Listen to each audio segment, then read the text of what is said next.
They told her to water the plants, to double-lock the doors, to stay behind, as if she were a trusted housekeeper, not a grandmother with a soul still burning for the world. "You're too old for long flights, Grandma," they said, tossing the words over their shoulders like confetti as they drove off in that sleek black van. She stood at the doorstep, eyes quietly tracking their laughter as it vanished down the road, and waved. But inside, she didn't feel like waving. Her name is Margaret Lane, 72 years old. Once a nurse, a mother, a wife, a fixer of broken toys and broken hearts.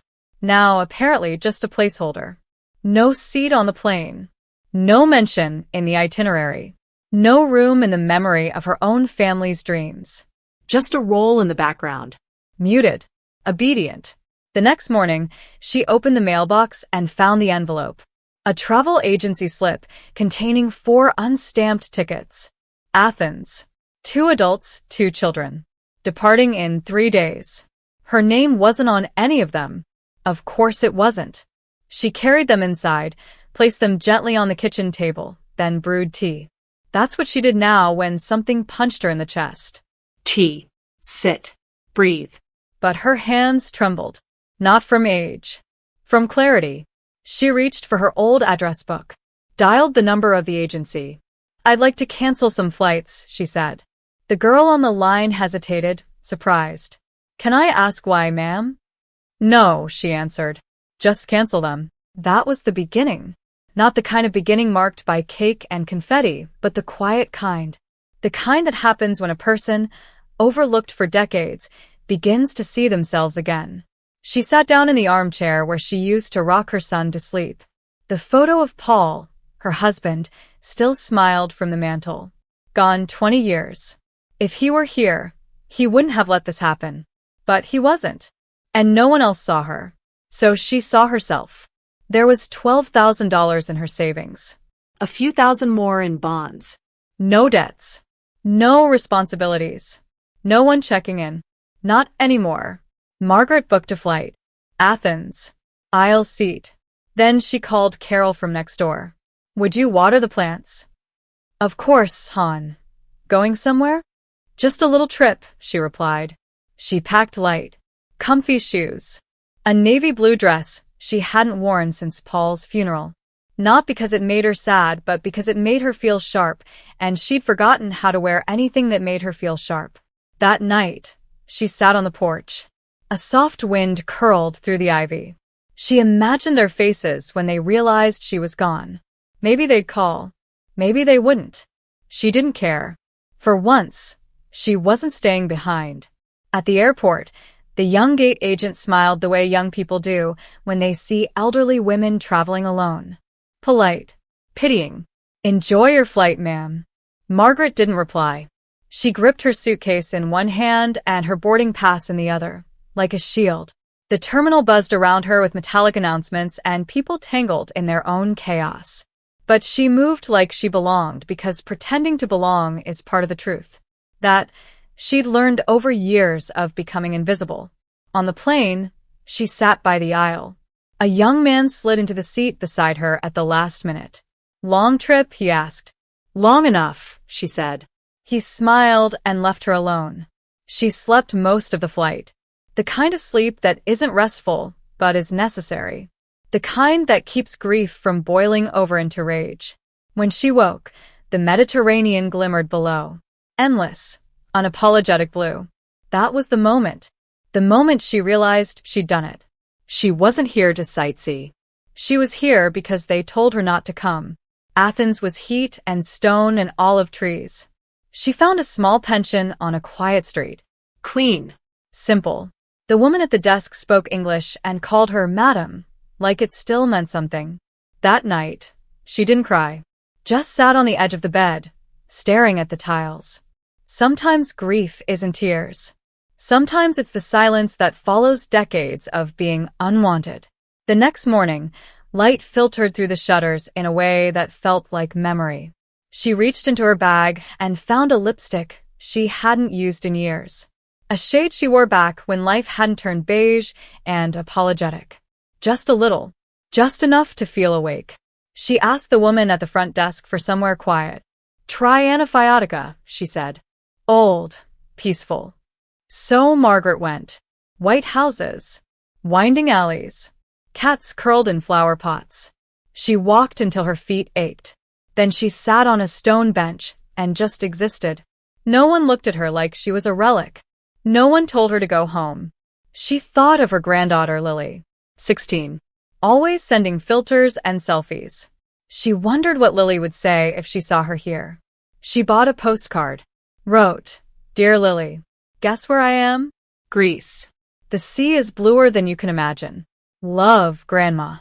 She didn't write to her son. Or his wife. They didn't need to know. Back at the cafe near the postbox, she sipped coffee slowly.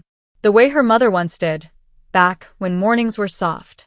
That evening, as she walked the cobbled streets alone, she caught herself humming an old tune Paul used to sing while shaving. She hadn't thought of it in years. She wasn't young. She wasn't brave. But she was somewhere she wanted to be. And that counted. In a world that keeps telling you to shrink with age, this counted. Margaret never planned to meet anyone. That wasn't the point. But sometimes life shows up unannounced. 2 days after arriving in Athens, she sat by the pension window, buttering toast. Across from her sat a woman, silver hair swept back, sharp eyes behind half-moon glasses. "You use too much butter," the woman said. Not unkindly. "Better than too little," Margaret replied. And that was how she met Simone. Retired school principal from Lyon. Traveling solo. Widowed, she mentioned casually, like it was a weather forecast. There was something in Simone's confidence. Quiet. Steady. The kind you don't flaunt but never lose. They started walking together. Mornings only. Just a few blocks. Simone noticed things. Not the postcard views, but the way the shutters were painted lilac. A sleeping dog in the shade of a statue. She wasn't collecting memories. She was living in them. They had lunch under a vine-draped terrace. Cold wine. Light conversation. Margaret talked about her garden and how her tomatoes always ignored her encouragement. Simone asked, "Your family?" Margaret hesitated. "They thought I was too old to travel." Simone narrowed her eyes. "They said that to you?" Margaret nodded. Simone sipped her wine. "You're here.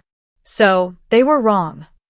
That night, Margaret lay awake, thinking of birthdays she cooked for, but never sat down to enjoy. Trips she funded, but wasn't invited on. She had told herself for years, they're just busy. But the truth sat heavier. She wasn't needed. Not beyond childcare. Not beyond being dependable. The next morning, Simone knocked with a map and a glint in her eye. "Florence," she said. "It's not far. I've always wanted to see the Uffizi." Margaret smiled. "Why not?" P2. 2 women over 70 bought one-way train tickets like college kids on a whim. They laughed over dinner, though something in Margaret still felt tight, like an old muscle resisting motion. That night, a message arrived. Her daughter-in-law. "Did you check the garden? The sprinkler's been acting up." "No, how are you?" "No, where are you?" Margaret didn't reply. She packed slowly, folded her navy dress with care, wrapped her pearls, tucked away her yellow scarf. Rosalie had brought daisies earlier.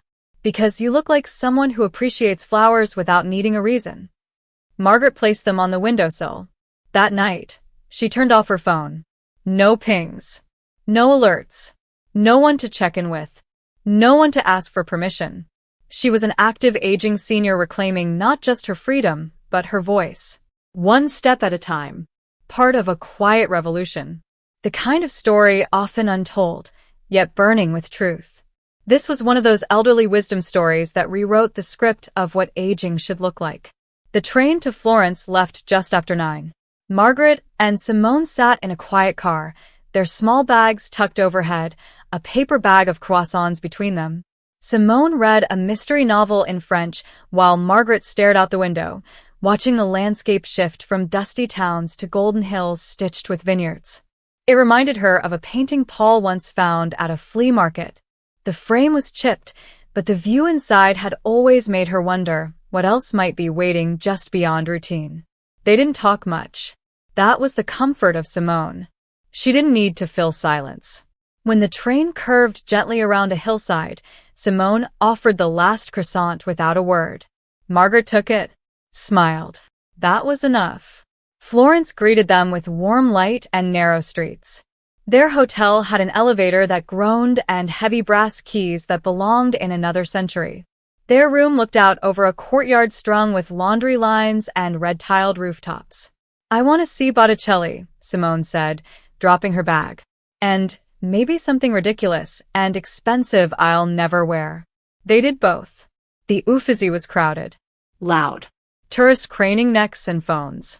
But standing in front of the Birth of Venus, Margaret felt something loosen. Not awe, exactly. Recognition. That beauty didn't have to shout. That it could exist quietly and still change you. Her throat tightened. A reminder that being moved doesn't always look like tears. Sometimes it's just remembering that you're still capable of feeling. They walked for hours afterward. Sat at a small cafe across the river, where a young waiter flirted with Simone, and she flirted back without apology. Margaret admired that. Not the performance, but the ease. The way Simone felt young, without pretending to be. That night they ate pasta with butter and sage and laughed with the kind of breathlessness that had no schedule, no expectation. "You're different now," Simone said gently. "How so?" Margaret asked. "You sit taller," Simone replied. "Less folded." Margaret didn't answer. Just nodded. Later, back at the hotel, she checked her phone out of habit. 24 missed calls. 14 from her daughter-in-law. The rest from her son. She didn't listen to the voicemails. Just scrolled through the texts. "Where are you? Are you okay? Please call us." What she felt wasn't anger. It was distance.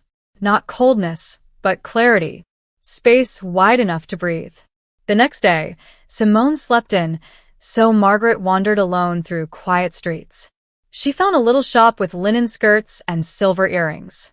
She didn't buy either, but she tried them on, just to remember what it felt like to try. That afternoon, they rode the bus to Fiesole, high above the city. Sat beneath trees. Looked out over Florence. "This," Margaret said softly, not meaning the view, meaning the stillness. This was missing.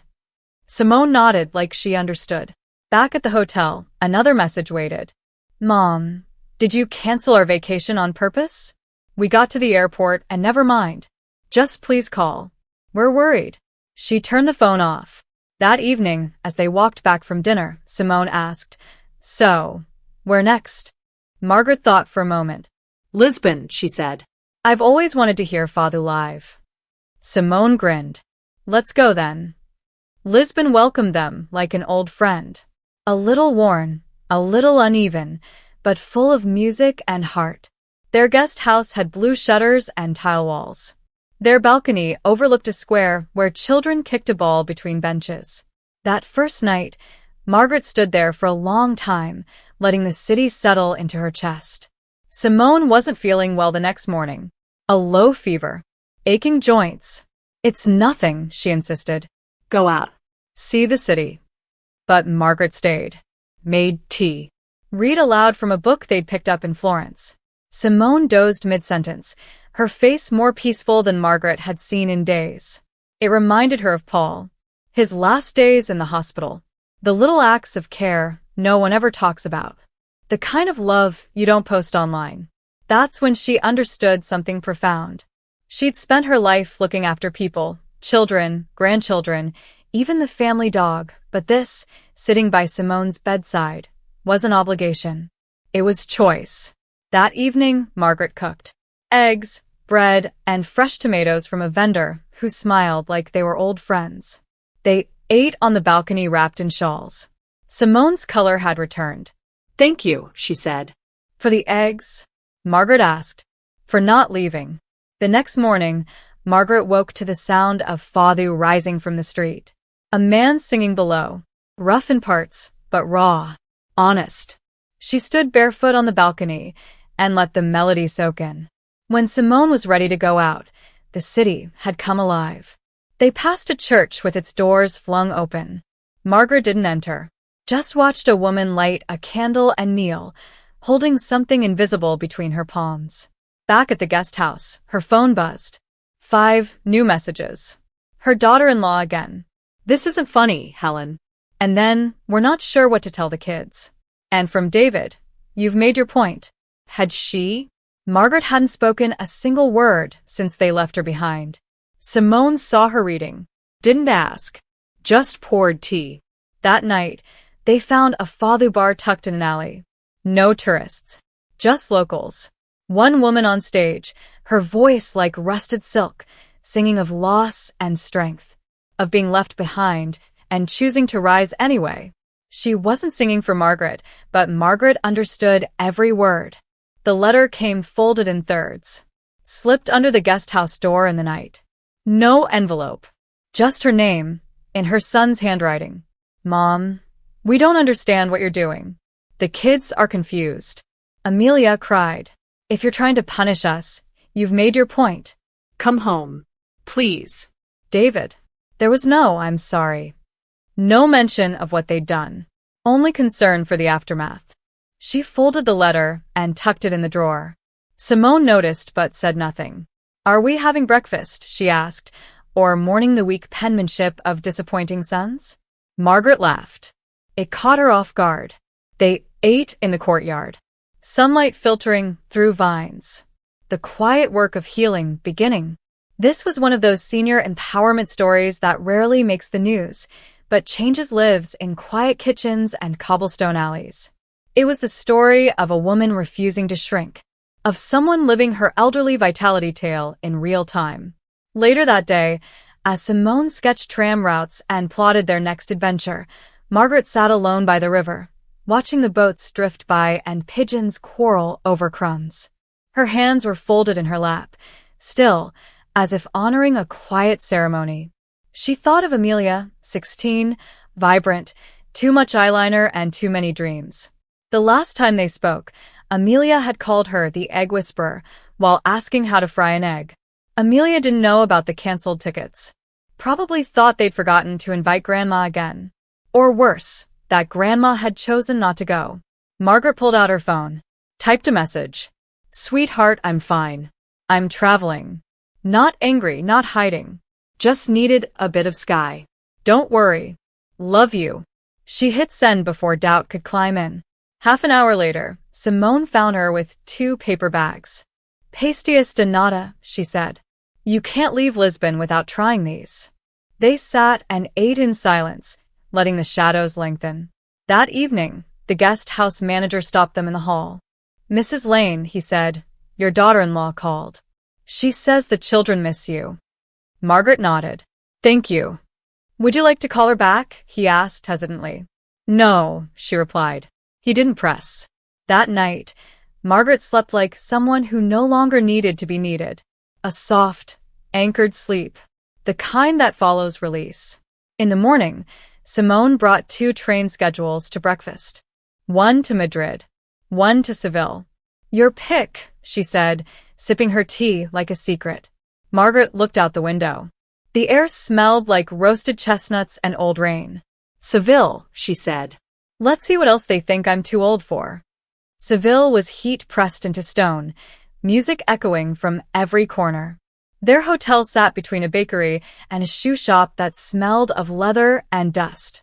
The balcony overlooked a courtyard fragrant with orange blossoms. This place demands earrings, Simone declared, pulling silver hoops from her bag. Margaret smiled and pinned her hair back. She retrieved the same lipstick she had first found in Athens. It was nearly empty now. For the first time in decades, she considered buying another.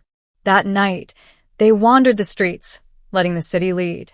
They stumbled into a small courtyard restaurant where flamenco pulsed, not for tourists, not for cameras, but for the sheer love of the rhythm. A woman danced, her movements fierce and unapologetic, her face lit not by smile or spectacle, but by sheer presence. Simone leaned in and whispered, She's older than we are. Margaret looked closer. The woman had to be mid-70s. Her feet struck the ground like promises. Margaret didn't clap. She just watched, heartful. The next morning, they visited the Alcazar.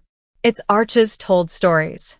Stories Margaret had buried in her own ribs, Years of quiet endurance, of being useful but never seen. She wandered the gardens like she belonged. No one offered to take her arm. No one called her dear. And for once, she didn't feel fragile. Later, at a cafe shaded by striped awnings, Simone scrolled through the news while Margaret watched the street. That's when she saw them. A family of 4. Tired father. Mother walking ahead. 2 teens behind. Unremarkable, except the mother's sharp blonde haircut. For a split second, Margaret's chest tightened. It wasn't Laura, but it could have been. The resemblance passed, but the feeling stayed. Back at the hotel, a new message from Amelia. Grandma, where are you now? Your photo from Lisbon was amazing. I showed it to my art teacher. She said you have a really good eye. Can I call you soon? Margaret blinked. She hadn't sent a photo. She checked her gallery. There it was. Her standing on the Lisbon balcony, scarf around her neck, eyes on the street. Not posed. Not apologizing. Just existing. She replied, Seville now. It's hot, stubborn, and full of beautiful noise. I'll call you tomorrow. You'd love it here. That night, she lay in a soft cotton nightgown she bought from a vendor who called her La Señora Valiente, the brave lady. She listened to a distant radio playing Spanish guitar and whispered to the ceiling, Tomorrow I'll dance. Not for anyone, just to remember that I can. The next morning came with another missed call. Then another. 26 in 2 days. All from David. All unanswered. She wasn't angry. Just done being unheard. Simone stood by the door, radiant in a wide-brimmed straw hat and a linen dress that trailed like breeze. There's a market by the river, she said. I feel like haggling. They walked slowly, their sandals scuffing ancient stones. The market buzzed, men shouting prices, children darting through stalls, laughter spilling like sunshine. Margaret bought a scarf. Yellow, bold as marigolds. Not her usual color, but it caught the light like it belonged in her life. While Simone bartered for baskets, Margaret sat under a faded umbrella, sipping a cold drink. She checked her phone. Not from habit. Maybe from hope.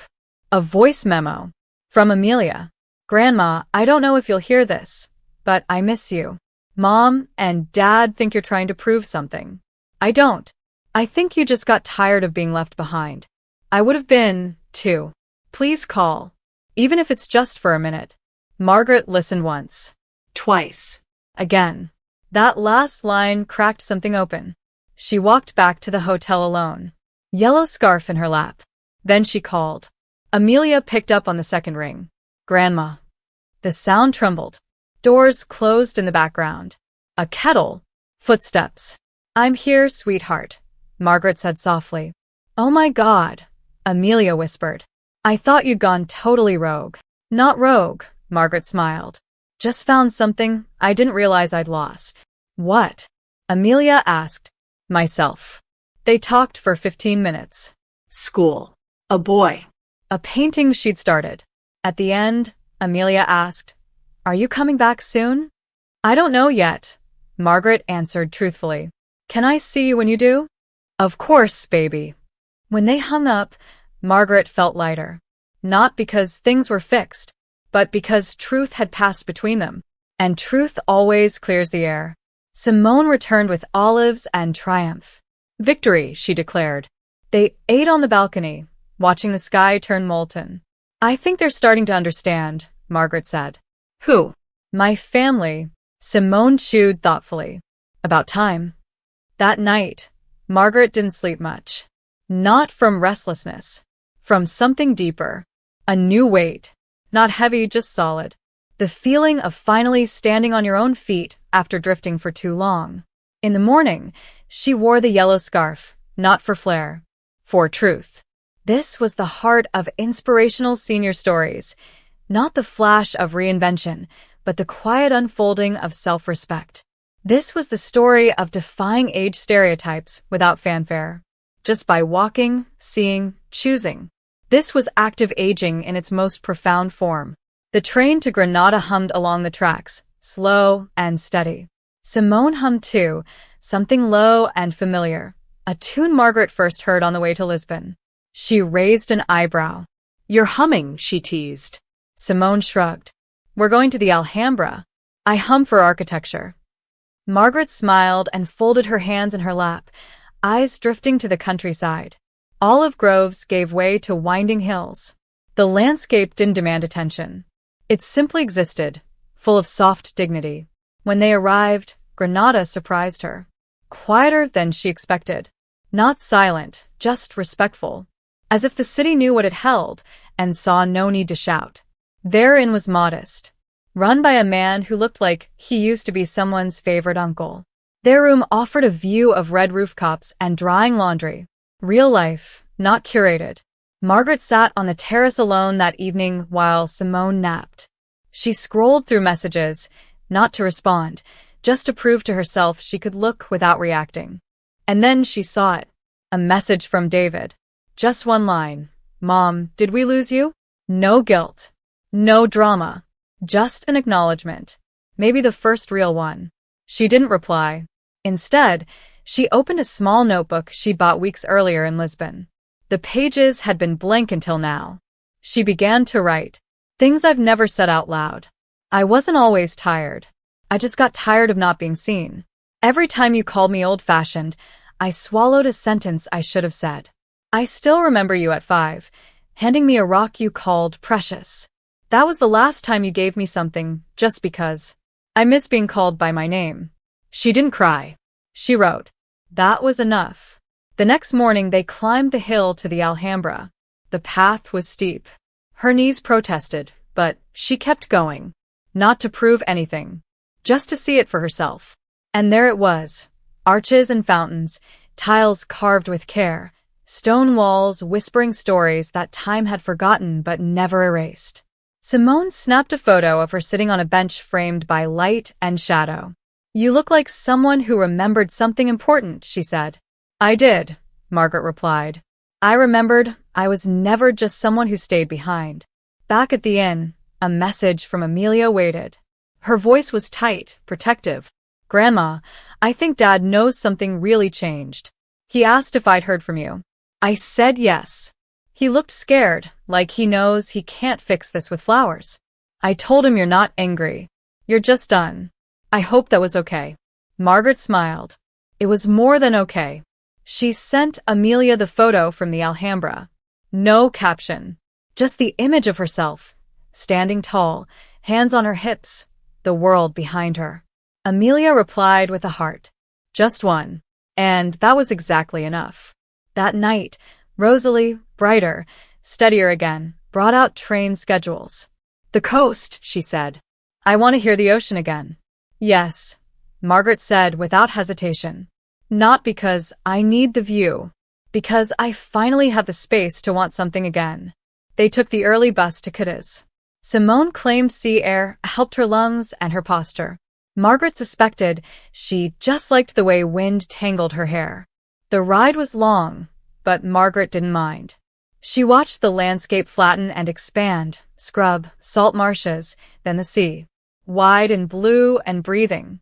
Their guest house, near the port, smelled of old wood and salt.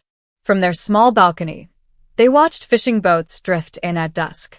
Margaret stood there, hand resting on the rail, the wind tugging her sleeve like an old friend. That evening, they walked the beach. The waves weren't dramatic, just steady, persistent, like time itself. Margaret kicked off her shoes, let the cold water sting her toes. Nearby, an older couple walked hand in hand, silent, fingers intertwined. The kind of connection that didn't need words. She sat on a low rock and watched the sun dissolve into the horizon. Somewhere behind her, Simone was humming that same quiet tune again. It mingled with the cries of gulls and the hush of waves. Her phone buzzed. David again.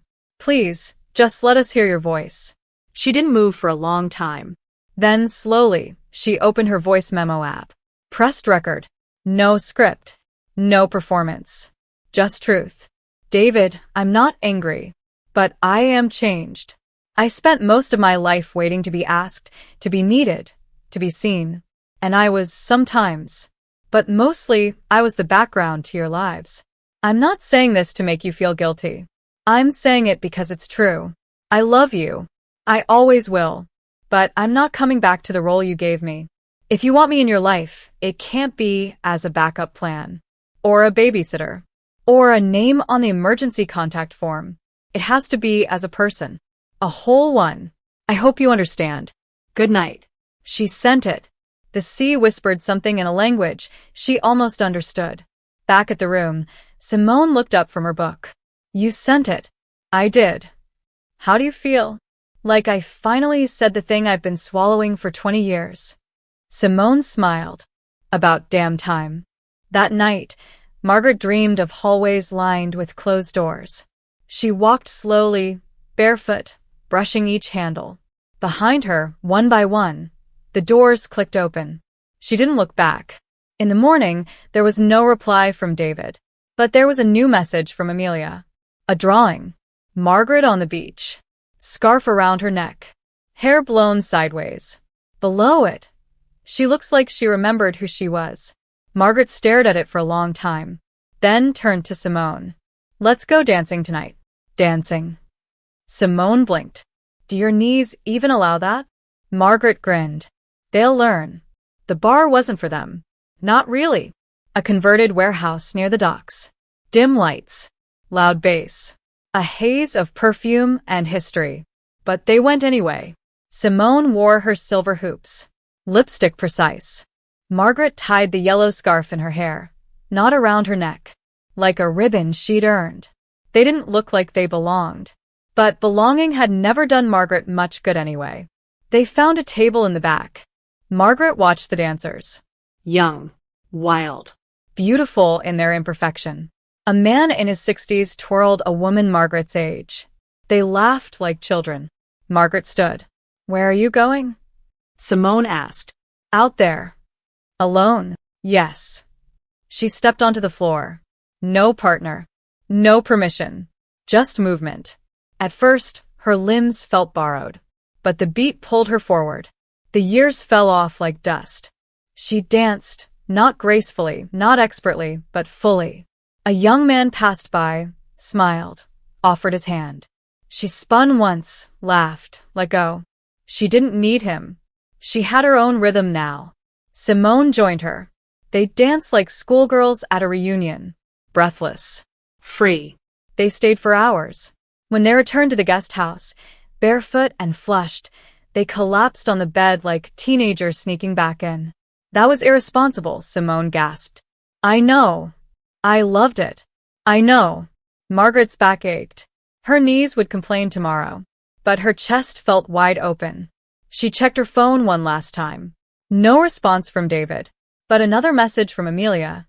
Dad doesn't know how to answer you. He keeps reading your message. He printed it. It's on the kitchen table. He hasn't touched it all day. Mom thinks you've lost your mind. I told her maybe you finally found it. I miss you. I'm proud of you. Margaret stared at those words. Quiet. Real. I miss you too, she typed. Tell your father, he doesn't have to answer yet. Some truths take time to land. Amelia replied with a single emoji, an anchor. Margaret laughed. Not because it was funny, because it was true. This was the weight of elderly wisdom stories, a kind of strength earned over time, not through rebellion, but through quiet, steady reclamation of self. The morning in Cadiz arrived soft and slow. Margaret moved gently, her body sore from dancing but humming with something bright beneath the ache.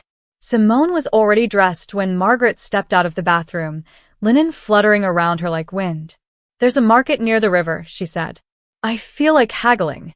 Margaret smiled. Let's see what else we're too old for today. The market was real, not curated or filtered, just noisy and alive. Vendors shouting prices, women laughing behind stalls, children darting between baskets with sticky fingers and wide eyes. Margaret wandered, letting the smells of fresh bread, herbs, and fish wash over her. She bought a yellow scarf, again. A different shade. This one was almost gold. Bold. Hopeful. As Simone haggled over a hand-woven basket, Margaret found a seat beneath a faded umbrella and checked her phone. She didn't expect anything. Maybe just something. There it was. A voice memo. But not from David. From Amelia. Grandma. Her voice trembled, quiet and unsure. I don't know if you'll hear this, but I just wanted to say I miss you. Mom and Dad are kind of freaking out. They think you're trying to prove something. But I don't think so. I think you just got tired of being left behind. I would have been too. Anyway, I hope you're safe. You look happy in that photo. I've never seen you look like that. Just call me, okay? Even if it's just for a minute. Margaret listened twice. Then again. That last sentence cracked her wide open. Even if it's just for a minute. She walked back to the guest house alone while Simone searched for olives. She sat at the edge of the bed, the scarf in her lap. Then she picked up the phone and called. Amelia answered on the second ring. Grandma? I'm here, sweetheart. Oh my God. Wait. Background noise. A door closing. Silence. I was starting to think you'd gone totally rogue, Amelia whispered. Not rogue, Margaret said, her voice steady and soft. Just found something I'd forgotten I lost. What? Myself. There was a long pause. I get it, Amelia said quietly. I think I get it more than Mom and Dad do. Margaret believed her. They talked for 15 minutes. Nothing dramatic. Just school. Art. A boy who didn't text back. Normal things.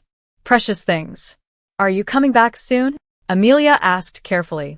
I don't know yet, Margaret answered honestly. Can I see you when you do? Of course, baby. After they hung up, Margaret sat in the stillness of that moment. Something had shifted. Not everything was fixed, but a thread had been stitched between them, honest and strong. Simone returned with triumph in her eyes and olives in her hands. Victory, she declared. They ate on the balcony while the sun turned the sky a deep coral. Margaret felt it then, a deep, gentle fullness. Not contentment, but something stronger, like finding her footing after drifting for too long. Later that night, the guest house manager approached them again. Mrs. Lane, he said, careful. Your daughter-in-law called again. She's worried. She asked me to tell you, the children miss you. Margaret nodded slowly. Thank you. Do you want to call her back? No. He waited for more, then walked away. Margaret slept deeply that night, the kind of sleep that doesn't come from exhaustion but from peace. She no longer felt like someone waiting to be included. She felt like someone standing on her own ground. In the morning, Simone laid 2 train tickets on the table. Barcelona, she said. Final stop. Margaret didn't argue. They both knew. They'd seen enough cities to know when a journey was shifting.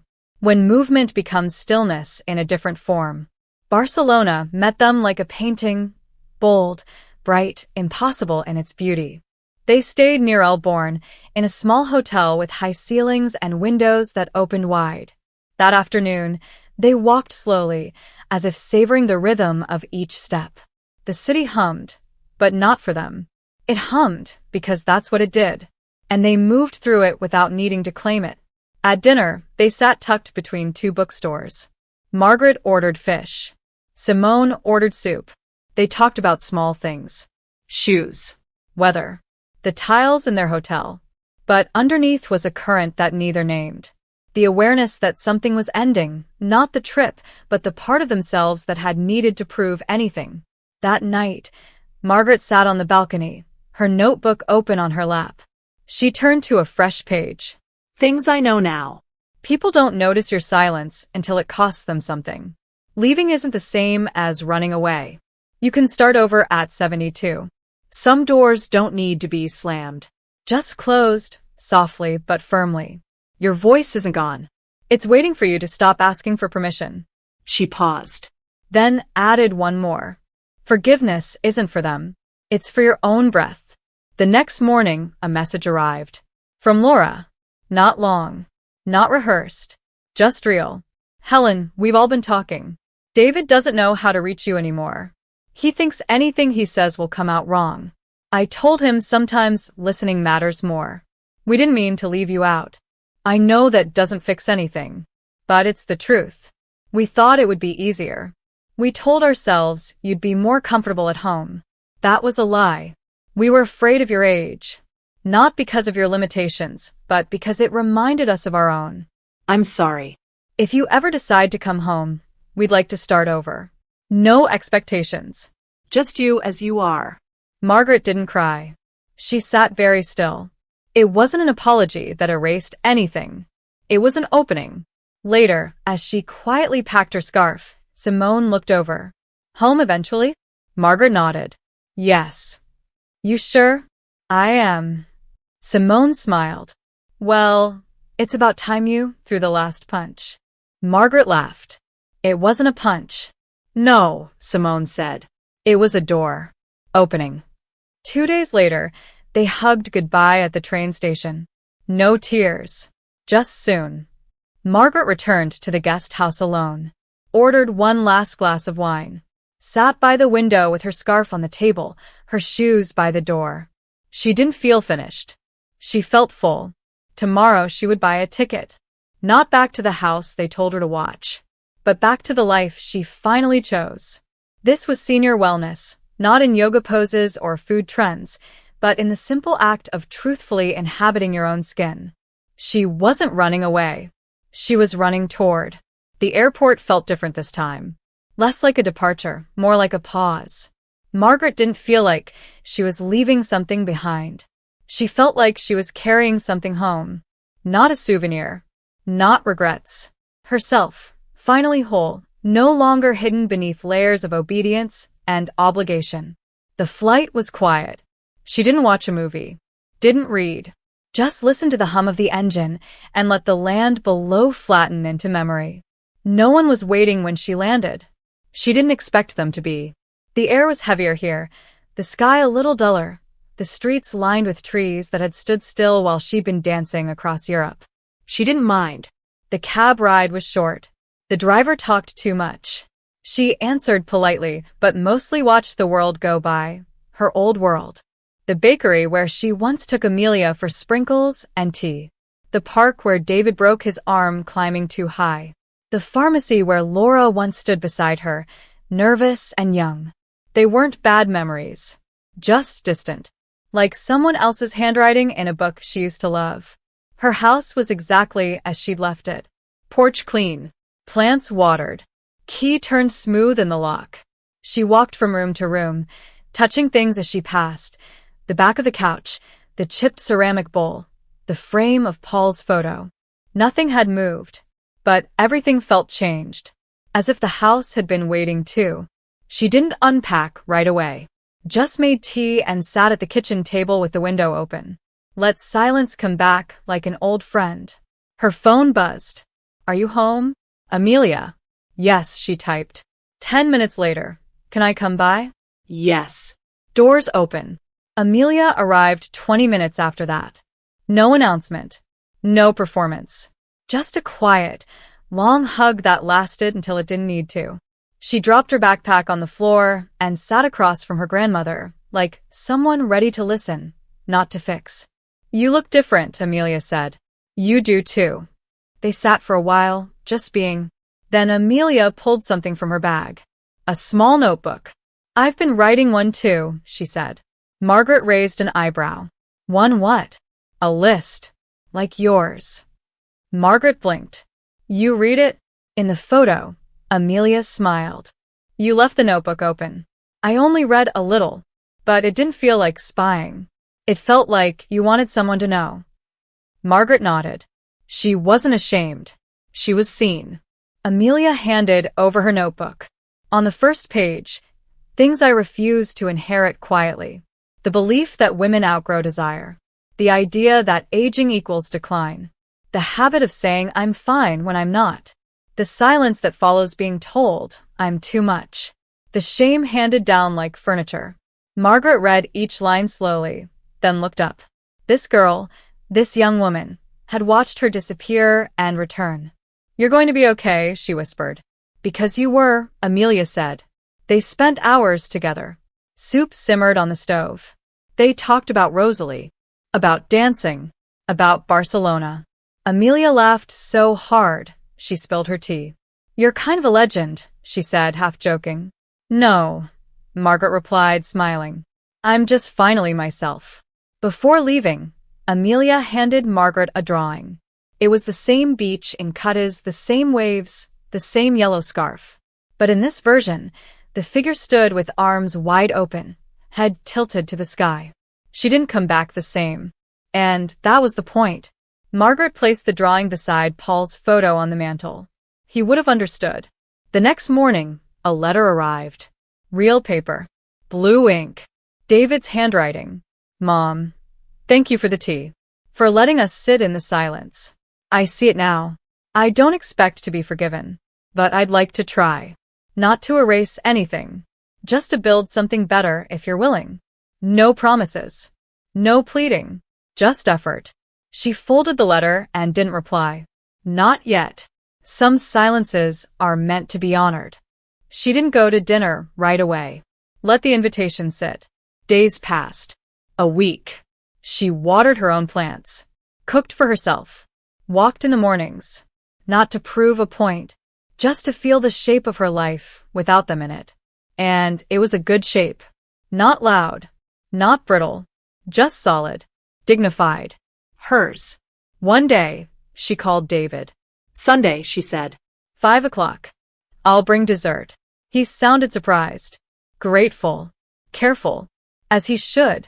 That Sunday, she arrived at their house with lemon tart in her hands and steadiness in her steps. Laura opened the door. No forced smile. No reach for a hug. Just an open space. Come in. Margaret walked through like a guest, not a fixture.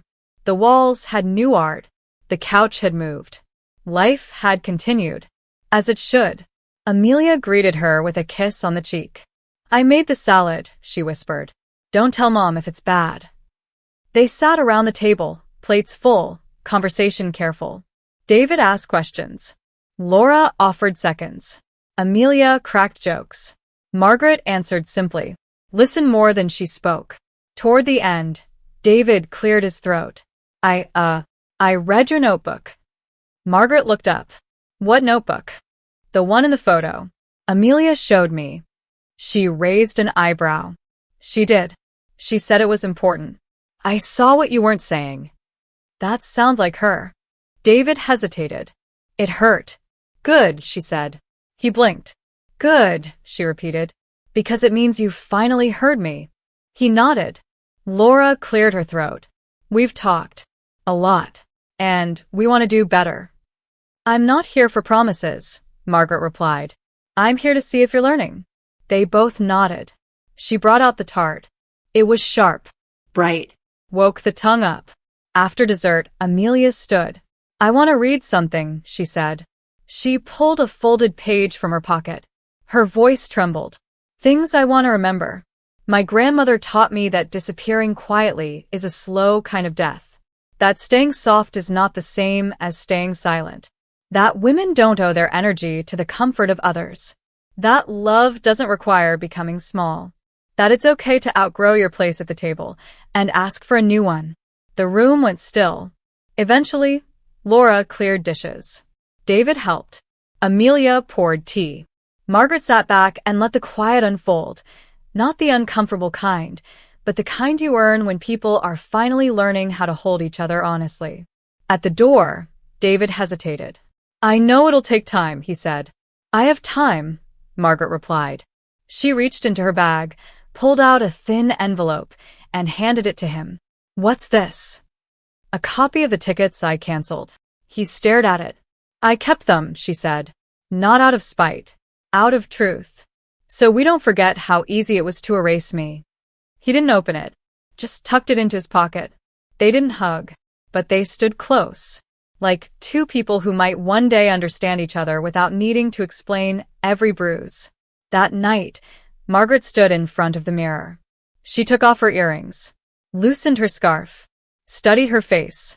It was older, yes. But not tired. Wiser. Not cold. The lines weren't cracks. They were paths. Roads she'd walk to come back to herself. She opened her notebook one last time. Things I no longer apologize for. Wanting space. Wanting more. Saying no. leaving quietly, coming back louder. At the bottom, she wrote in small script, I was never too old. I was just never asked if I still dreamed. Now, I don't wait to be asked. I go.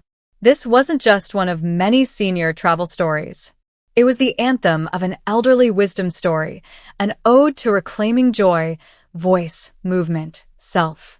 A reminder that age isn't an ending, but a gateway to living louder, deeper, realer. One of the most powerful lessons from Margaret's journey is this: you're never too old to reclaim your story. Being sidelined or forgotten doesn't mean your worth has faded. It just means it's time to step forward and rewrite the script. Her courage reminds us that life doesn't expire with age. It deepens. Whether you're 72 or 22, you deserve to be seen, heard, and valued for who you truly are, not just the roles others assign to you. Another message that stays with us is the quiet strength of saying no. No to being erased. No to being background noise. And yes, to dancing barefoot, laughing out loud, choosing yourself without apology. We should all be bold enough to wear the yellow scarf, try something new, or go somewhere just because it makes us feel alive. So, wherever you are in your life, ask yourself, what have I been waiting for permission to do? And maybe just go. Thanks for watching. Leave a comment with number 1 to let us know you stayed until the end. We truly appreciate you. Please subscribe to the channel to support more stories like this. We appreciate you. See you in the next video.